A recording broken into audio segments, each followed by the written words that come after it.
Thank you very much for the nice introduction. So today we have a very interesting speakers with us.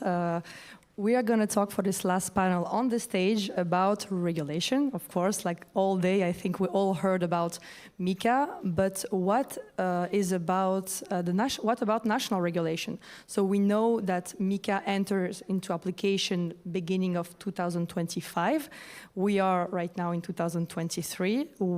What's going to happen nationally in different jurisdictions. So we have someone from France, Belgium, Denmark, and Slovenia to discuss this matter, which is about national regulation, where this is going, and how we will transit if there is a national framework in those countries. So we will more dive into the national regime, more into that than MiCA itself.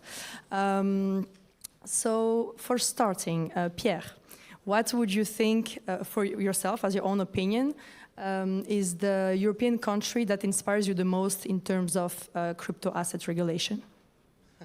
I will not be objective. I will speak about France.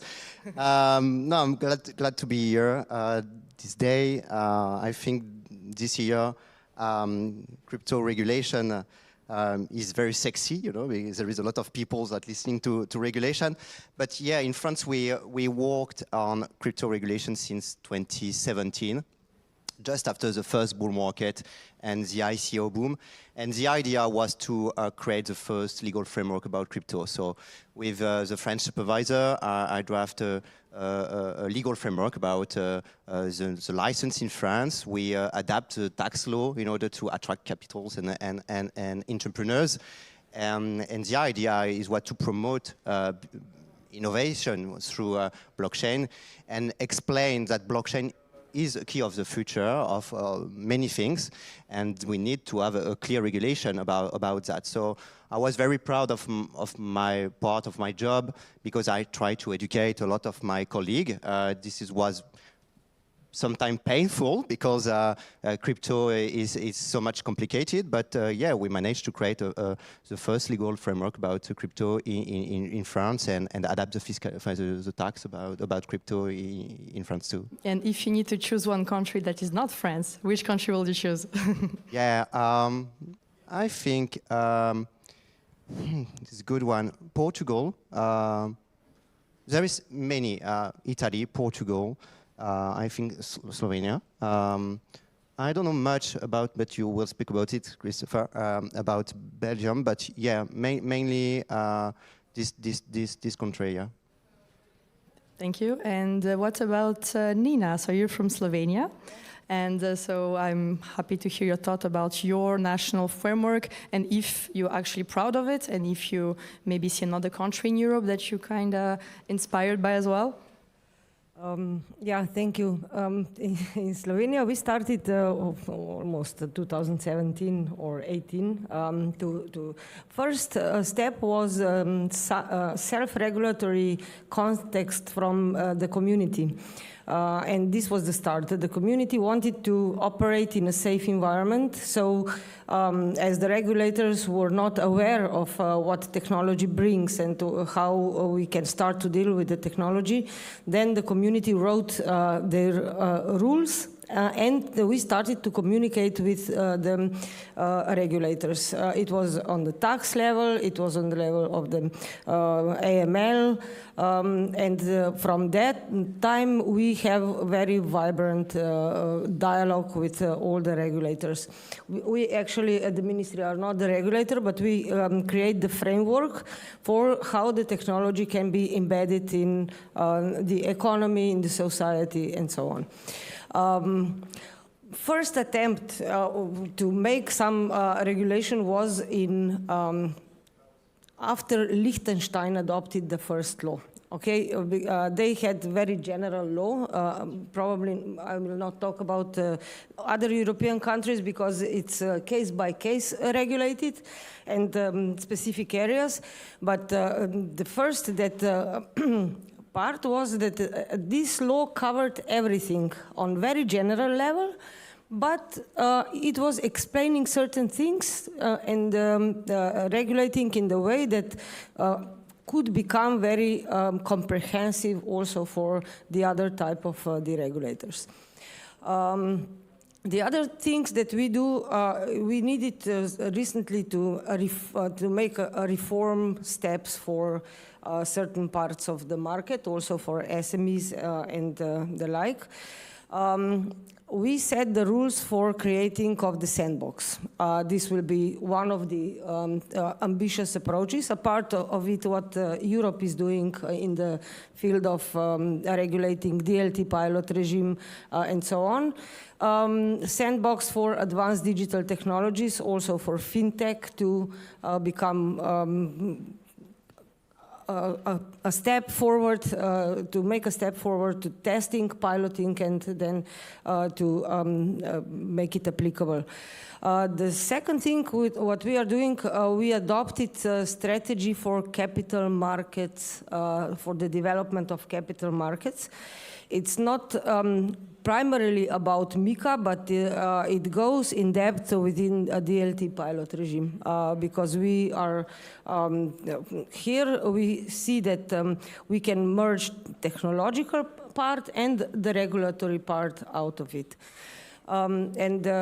This strategy will have the result in one regulation on the national level that will cover either DLT pilot regime and some topics from MiCA, because MiCA is directly applicable for European countries. Yeah, thank you, Nena. We go a bit deeper in the subject a bit later, but that's very interesting because it's not a country we usually hear when we talk about crypto regulation, so that's very nice to share your view. What about Denmark? So we know it's the highest tax country in Europe, so what about the crypto regulation there? Are you inspired by it, or you think they didn't do a really good job in terms of regulating digital assets? So I'll split the question into two kind of sections of it, regulations, and the other one will be tax and banking, so the infrastructure for actually running a crypto company. So in terms of regulations, actually, Danish regulators are, I would say, one of the best. We have the Danish Financial Superiority Authority, which is providing feedback within literally several days, and they're really good on consumer, they have a big focus on consumer protection, so that's why they're highly engaged in giving the correct licensing. And I speak to startups in the blockchain space on a weekly basis, and they're extremely happy. We have companies coming from India and different ones setting up companies because they are trusting the regulators, the economic system. So in terms of that, there has also been set up a regulatory body which is called the Sandbox, where they are enabling fintech companies and blockchain-based companies to work outside of the regulations, because I understand that right now the existing regulations isn't really compatible with some of these new companies we see within the crypto field. So I think in that sense you tick all the boxes. However, the second part is the actual infrastructure to run a crypto company. We have two biggest kind of obstacles or difficulties. The first is the taxation system. There is an asynchronous tax system. Not sure I'm pronouncing correctly, but basically you get taxed. Crypto is classified or taxed as income tax in Denmark. And as we know, Denmark is a most highly taxed country in Europe, so it goes up to 69%. So you can imagine the incentive to trade your kind of crypto there. So no capital gains tax. And the second thing is that on your losses, you only get 27% tax. So, within a financial year, we've had this popular case of a school teacher that was trading crypto and made money and lost, and in the end now he owns like 1 million of Danish valued currency to the tax system. So of course that has put a lot of people off. And the second issue that I think is across all of European countries, but that is companies can't open a bank account in Denmark. The Danish National Bank has clearly stated that they don't support crypto, employees can't trade crypto. They are, though, stated that they are going to be open for the new MiCA and see what's going on, but it's actually just hard to run a company because you can't pay salaries and these things. So my answer is kind of like two flipped. But other countries, of course, Switzerland is a country where many people go. due to the banking, I think, accessibility and the taxation. Zouk is very popular for companies. And then you have also Malta. I know companies who are opening in Lithuania and are very satisfied with how quickly it's going, and they're saying Poland is the new place where they're kind of like fast-tracking these applications. So. Yeah, thank you for this explanation. So basically, on the one hand, you have regulators who are playing a big role with the actors, so they're very close to them, which is, I think, very good in our industry for regulators to be involved in the daily life of crypto asset industry. But from the other side, you have this taxation that pull people a bit off, and that is not very attractive, I would say. Okay, what about Belgium, Christophe? What do you think of Belgium? It's the home country of MiCA. So, what Belgium has to say about it? Yeah, when it comes to a legal point of view, I think Belgium is a counterexample because the approach was to be very passive and waiting what would happen on a European level. So even now, when I ask all the ministers to come and to speak at the Brussels Blockchain Week, from all the parties, and I gave them the main stage, and I told them you can talk during 1 hour if you want. Come and tell what you want to these people about blockchain, about innovation. You can even talk about artificial intelligence if you want, if you want to have a side subject or something. But it was a no everywhere.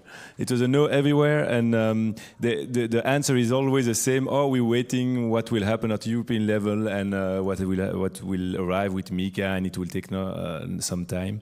And I think that's the bad approach because when you let too much space where there is nothing that is clear, nothing regulated, it fears the people to settle their companies here.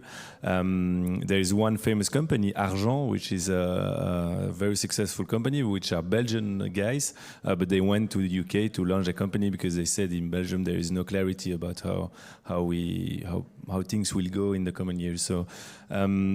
We have a little framework only on AML, but it's like it has been launched 1 year ago, and for the moment there is no company that is regulated yet because the procedure is too long, and the regulator don't really understand and ask a lot of information that the companies cannot give, and so the communication is very bad. So we're not talking yet about the transition regime to MiCA because the initial regime is not yet really operational.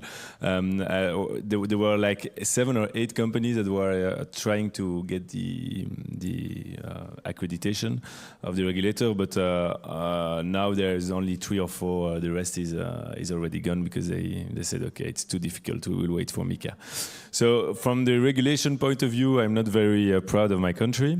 But we have one good thing, is the fiscality, is the taxation, because all the gains, there is no tax on the gains on crypto. If you manage your wallet as a good citizen, it's when you don't speculate. But what is speculation? It's a little bit difficult, and there is again the flou. I don't know how to say the flou in English. Lack of clarity. Yeah. Blurred. Voilà. And I asked to clarify the rules, of course, because if you want to attract people, you have to have clarity. But in the meantime, it's not too bad to invest in Belgium because you have no taxation if you're not a professional investor. On all gains, not only crypto, also on the stock market, and so that's a little thing. And when I hear about the sandbox approaches, I think that's of course what we need. In fact, what we need is entrepreneurs in politics. We need people in politics that want to understand the technology, understand the innovation, and want to accompany the innovation, and not and that are not afraid. In fact, we need people in politics that want to take risks, because innovation is taking risk, and from a legal point of view, we have to assume that there is a part of risk, and that's, I think, the biggest societal, the biggest problem in Europe is that we became too averse to risk.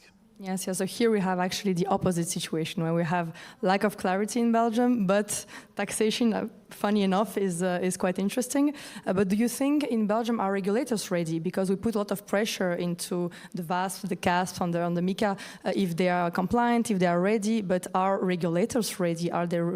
Do they have the proper workforce to actually providing the license to do all this compliance process from that side? What do you think, Christophe? No, I think they lack of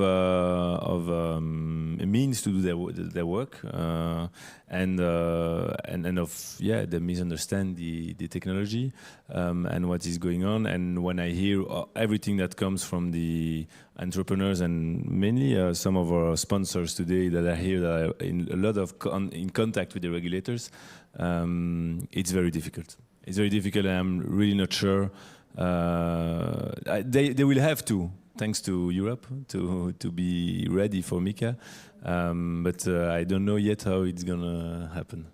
Thank you. And in Slovenia, Nena, what do you think? I mean, they try to be, I think, friendly to the approach, but are they ready? They are ready to learn. That's a good response. They are very ready to learn. I think that process of developing MiCA gave us a lot of awareness where we are short with the knowledge and what the primary understanding should be. So I was very proud of our Ministry of Finance because they were hosting that MiCA process, that they were asking us, please do the workshop on what is blockchain technology so that we can understand what we are talking about with the European colleagues here developing MiCA. And it was a very good sign for us as well. But on the other hand, what we realized in Slovenia, for example, our regulator for securities, there are some people that are knowledgeable about this, and they started to leave that sector and find some business in private business in crypto exchanges. So the thing is going opposite. The other regulators are definitely ready. We have it at the National Bank as a part of that security Council. We have there was a European call for innovative hubs or innovation hubs for the banks. And we have a very strong group that is discussing on this, made by ministries, representatives of the ministries, of the regulators, of academia, of the companies. So the communication now is going every 3 months. We have the presentation of a certain of a specific project so that everybody can learn from this how we can behave, how the regulatory regime can behave, and what we need for this to support the companies. Thank you. Yeah, that's very interesting because if we take European Union in general, we can see, I would say, 3 cases, which the first one, they already have a national regime into place, like in France. Some of them, they use existing regulatory framework that are there, like in Belgium, they take the AML and they kind of extended it. Mm-hmm. And some jurisdiction, they don't even have any regulation. So right now, what is the next step, Pierre, for France? Because now we know they have this transitional regime, reinforced regime between now and MiCA.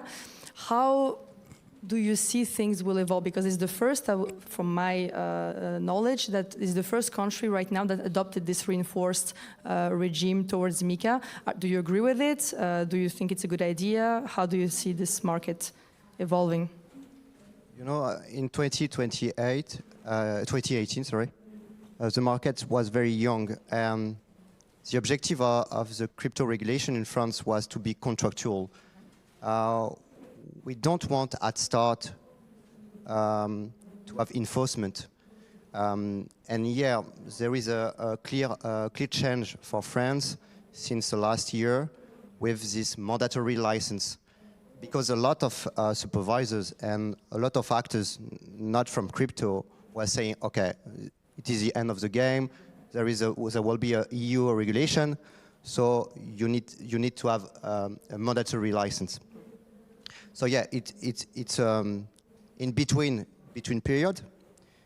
It will be maybe tough. It will be tough for certain structure, not the biggest one, you know, the smallest. And it will be tough for the regulator too, because, like you were saying, I think there is two parts which are missing from the supervisor point of view. The first thing is about budget. Is they need to have budget in order to create new job, and the other point is talent. They need to provide new job in the entity. So mainly focus on security, so auditing the smart contract and so on. So it's a clear new paradigm for them, and they need to be adapt for this.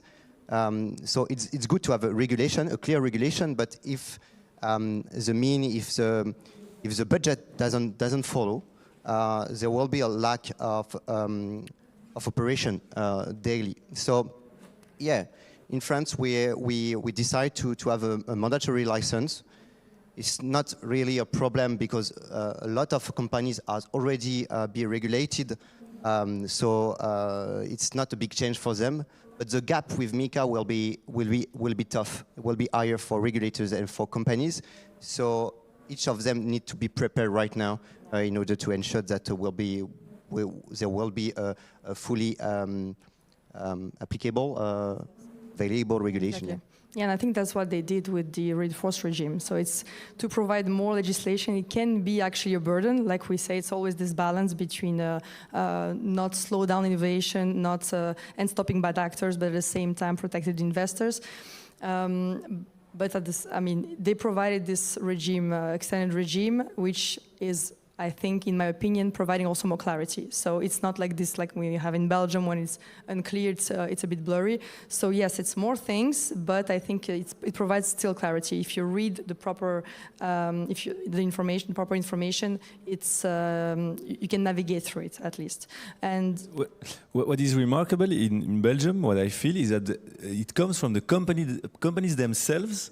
They want to be regulated. Yeah, that's true. They want to be regulated, and they have in front of them an administration, a regulator that is not in capacity to do it properly. So I think it's the only sector where it happens like that. No? Yes, that's true, and I don't. And it's not only in Belgium. Actually, you have many countries, regulators also just waiting, and the industry is just asking for answers, and everyone is just waiting. So the next couple of years will be definitely interesting. Alexandra, what about Denmark? So you have some CASP or VASPs, they have a license to this day. What will be the transition if there will be a regime in place or if there is some clarity around it? What about Denmark?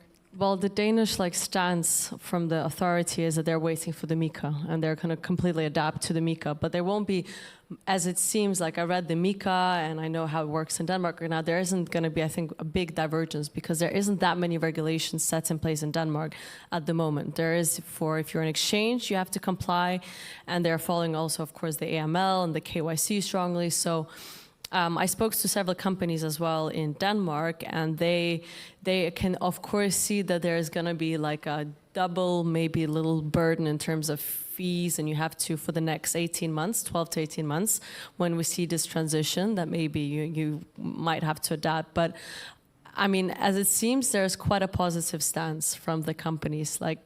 Exactly, Christophe said, there's a huge urge from the companies for regulations.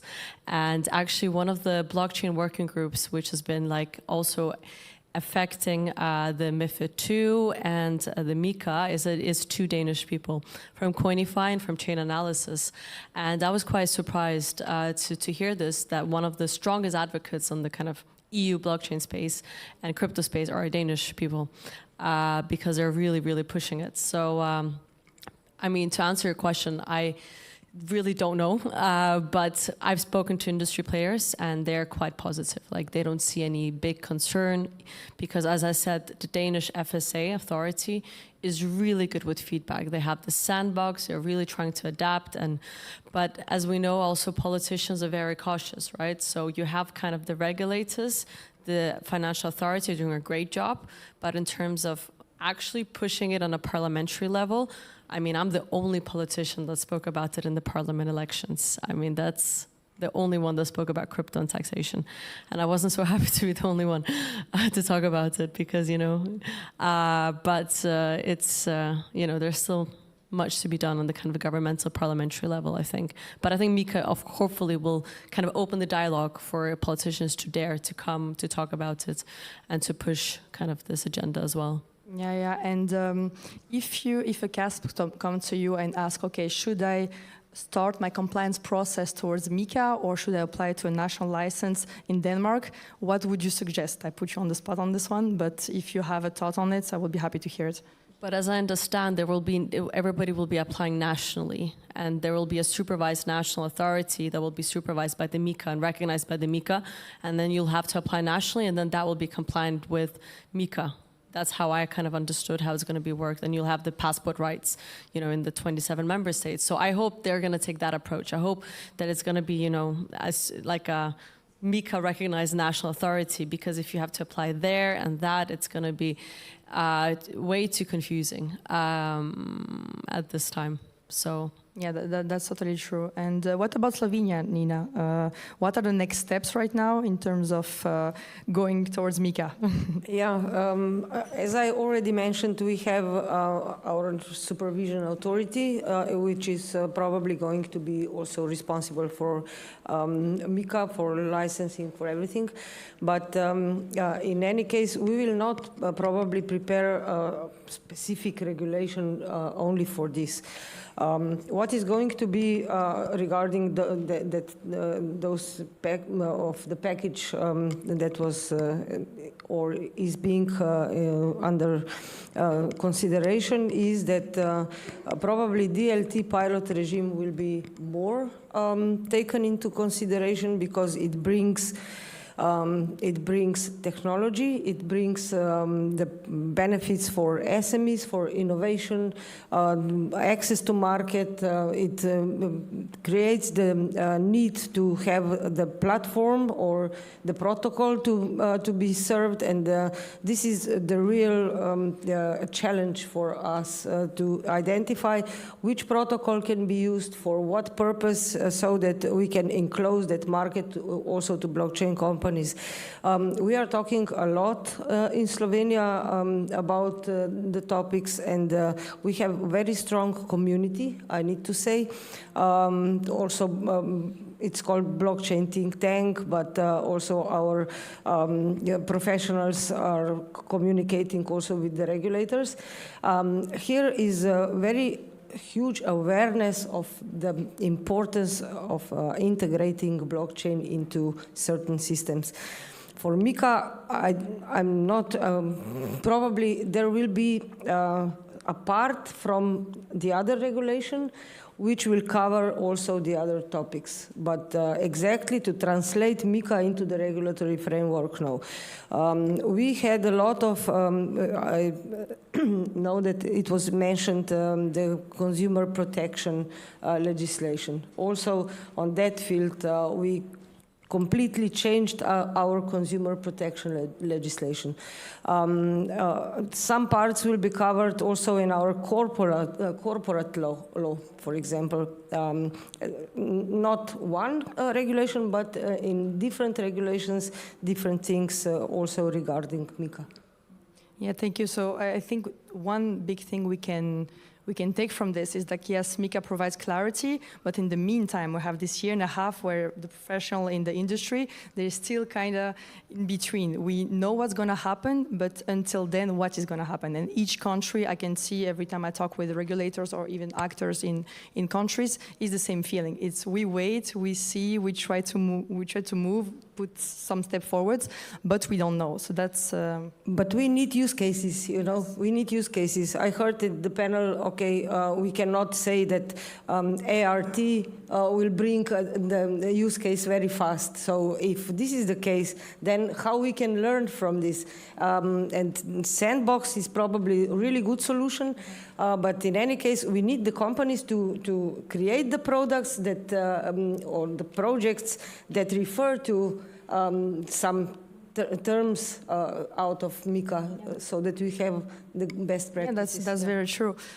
So we talk about the political side of it. So what about the financial industry itself? So Pierre, in France, do you have an idea of how the banking industry is grasping the information of MiCA? Are they crypto-friendly? Are they waiting for it? Are they kind of reluctant? What do you think about it?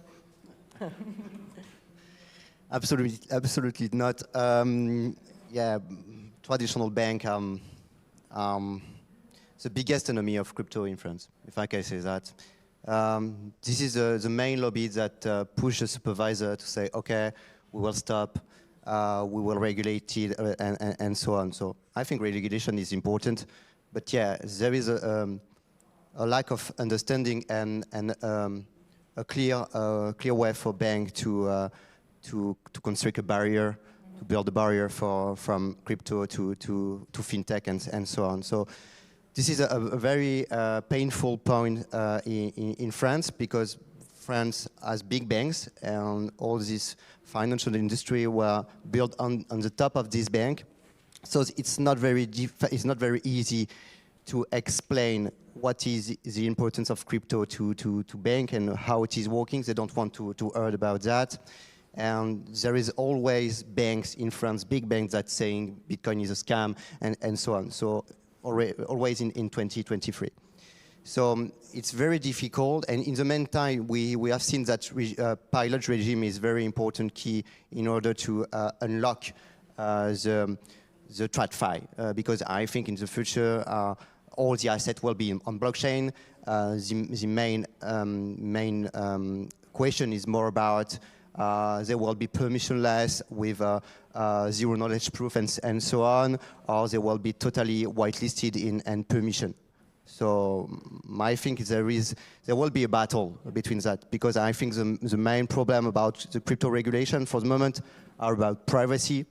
When I see transfer of fund, which is the third text of the EU regulation, I'm quite worried about what path we are taking in this direction. So we need KYC, we need AML, not too much, because the direction is very, there is too high supervision for the moment. And yeah, for the banking aspect, there are the main pain point that for French actors or mainly for people who want to innovate in France, because it's very difficult to open a banking account. There is a freeze all days long since 2017, 2018. I was working a lot with the National Bank to ensure crypto entrepreneurs that they will have a bank account.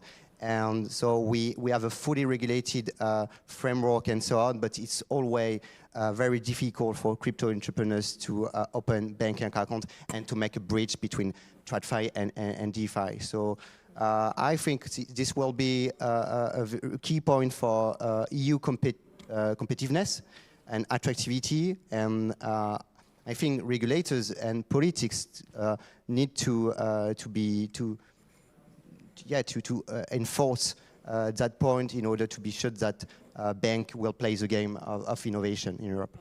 Yeah, so basically lack of education in this, and they don't see any opportunity in this industry, apparently. It's not just about education, but I agree it's a kind word for saying that, yeah. And in a couple of sentences, Alexandra, in Denmark, how do you see the financial sector? Are they embracing it, or are they kind of afraid of it? But it's kind of exactly the same as I said. The banking industry, regulations all great, but what's actually happening is banks don't open any accounts for companies, so they can't pay salaries. It's just hard to run a crypto company. And actually, banks are not legally allowed to not open accounts. So there is this form of you can complain to the competitor. It's called the competitor something in Denmark. However, what a lot of people from the industry in Denmark said that in the MiCA, there's nothing about the banks. So they actually said, because I spoke to several, and they said, MiCA is great, but it doesn't have much of a value, because one of the biggest difficulties is actually the banking system. You need the banks literally just to operate your company. And if there's not going to be an approach where politicians try to bridge that gap with banks and kind of push them to be more open, then it's going to be very difficult. So yeah, banks have a very no go stance on crypto in Denmark? Yes, like in many countries. And what about Belgium? Are banks crypto-friendly in Belgium? No, it's all the same. We have a Belgian bank who did. He had a slogan, a title. The bank goes crypto and NFTs, and in fact, it was they launched a token, but only a token for the members of the bank to get grants and to have discounts on some services. But it's and that's what their crypto, the crypto of their bank. So it shows, I think, it's maybe a first step, you know, because I think, okay, if we communicate and do some marketing around that, we will attract clients. So they're beginning to understand that if they want to attract customers, they have to talk about crypto. But yeah, they're not ready to really play that role that they should play to be the bridge between the two Yes, financial it's also worlds. difficult then in Belgium. And what about Slovenia? How are things out there? Things are moving. Sure. Things are moving really. We started with one initiative to put together the classical, traditional banks and startups. And start the communication between them. In any case, banks think about digitalization as such, and they are not yet there. But I think that in half of the year or 1 year time, we will have results also with the banks. The card providers, for example, MasterCard is very advanced in this embracing blockchain technology, and so I think that the process will go on. We started it, we will see the results in half of the year, and hopefully next year we will have something to show also for the banks. At least one country do something in it, so that's good. And as a last question, more personal, I would say, so Christophe, you were the first one having your salary in Bitcoin. You mentioned in the beginning that you tried to bring more people from politics at the event. They refused. But what do you feel being in this industry and being almost the only one who is pro crypto? Do you have some backlash? Do you find it difficult, or are you just embracing the opportunity? No, it's not easy in terms that you have a lot of other politicians that talks bad about you. Recently I had one who really was very aggressive, saying I was incentivizing people to fraud and to things like that.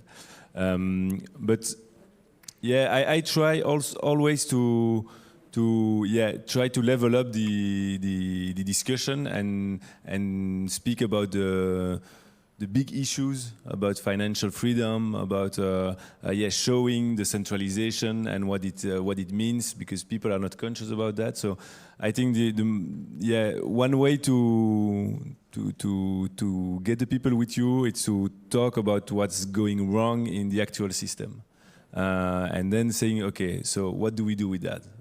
Most of the politicians have no answer on that. So I have maybe an answer. Let's explain what it is and why it can be an answer to that. So that's a better way to talk about it than directly talking about markets, about regulation and things like that, because you lose people. And Pierre, on the last note, what about you as a former member of the parliament? Any thoughts on that? Yeah, I'm retired, young retired. Mainly education first, so educate political member and so on, but educate in general. And the second one is more for the ecosystem, is about democratization and use cases. You know, I think we will forget what is just blockchain when all people will understand that is on sovereignty, and this is very important that we achieve to have many use cases in order not just to be viewed like just a speculative instrument, you know.